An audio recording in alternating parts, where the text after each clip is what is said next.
Chapter 7, Sloka 20. Kamestaisteritagnyanaha.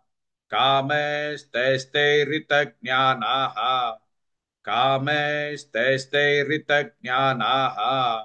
Prapadyanti anyadevataha. Prapadyanti anyadevataha. Prapadyanti anyadevataha. Kamestaisteritagnyanaha.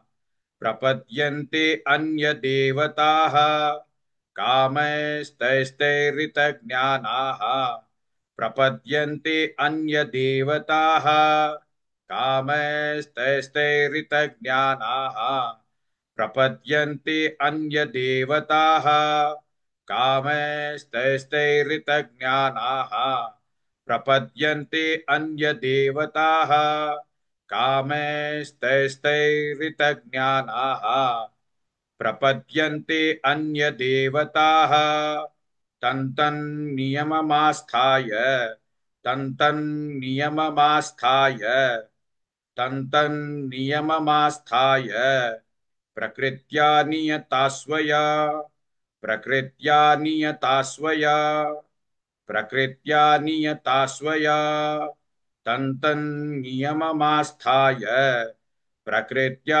नियतास्वया तन्तन्नियममास्थाय प्रकृत्या नियतास्वया तन्तन्नियममास्थाय प्रकृत्या नियतास्वया तन्तन्नियममास्थाय प्रकृत्या नियतास्वया तन्तन्नियममास्थाय प्रकृत्या नियतास्वया कामस्तैस्तैरितज्ञानाः प्रपद्यन्ते अन्यदेवताः तन्तन्नियममास्थाय प्रकृत्या नियतास्वया.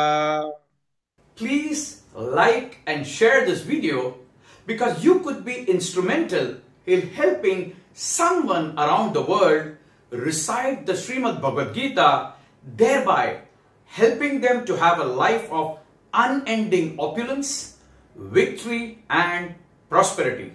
This is mentioned in chapter 18, Sloka 78. Yes, don't forget to buy my book, Leadership Can Be Child's Play. Namaste.